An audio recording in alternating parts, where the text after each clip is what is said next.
I went to a mastermind meeting yesterday. Not a standard mastermind. It wasn't with a group of people that I already knew. It was an invite-only meetup with some hand-picked people. I made the cut. So I showed up.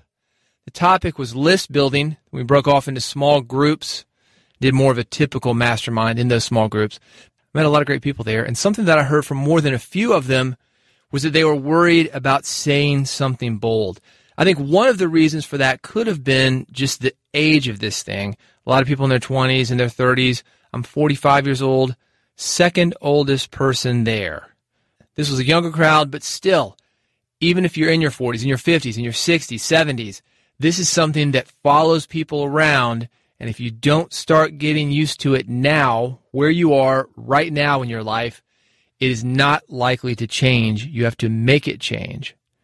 The way that this presents itself is that you think something and you're afraid you're going to get a reaction that's not going to be positive. So because of that, a lot of people put on the brakes to what they really want to say. Just this week, as an example, an anonymous op-ed in the New York Times. It was bold, but it was anonymous. That doesn't have the same weight as when you put your name behind something. The last episode I talked about Colin Kaepernick. Nike, very bold ad featuring Colin Kaepernick. Their name was on it. His name was on it. A lot of backlash on Twitter, but results matter. And here's what the results are. This is an article from Time. Despite the backlash in the wake of Nike's endorsement of Colin Kaepernick, the sportswear company has reported a 31% increase in sales. Nike sales grew 31% from Sunday through Thursday over the Labor Day holiday this year compared to the previous year, according to Edison Trends. Bold works, but you've got to put your name on it. If you feel a certain way, people are going to find out anyway. We can't keep secrets in this culture. How long do you think that the New York Times op-ed guy has? I give it till the end of the year. It's probably going to be before the election. We've got maybe a couple of months. I'm giving it 4 months max before we find out who this guy is. If you're thinking it already, you might as well say it. And if you're going to say it, you might as well put your name on it. When you do this on your podcast, you are going to attract the listeners who are also thinking what you're thinking, but maybe they're not saying anything. And maybe if they are saying something, they're anonymous.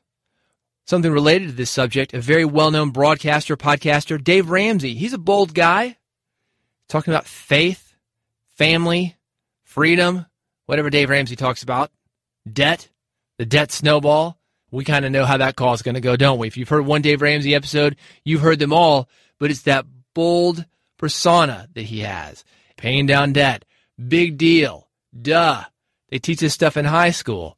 But this guy's had years and years of success giving that same simple message because of his bold stand, his bold personality, his bold beliefs that he's not afraid to share with listeners. Not everybody likes his beliefs, but a lot of people love his beliefs. 11,000 downloads per month.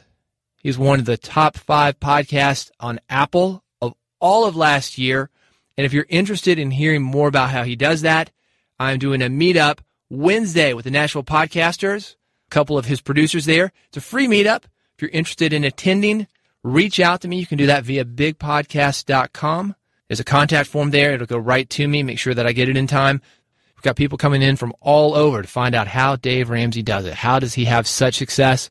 I'm giving you my thoughts. I think it's because of him and his bold personality. We're going to find a little bit more in-depth how he does things, though. And if you want to know how he runs his podcasting business, join me.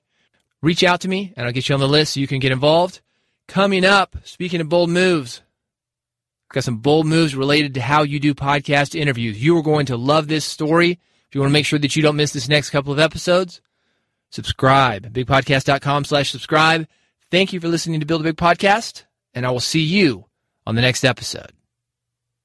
All right, let's do that again. Thanks for listening to Build a Big Podcast, and I'll see you on the next episode.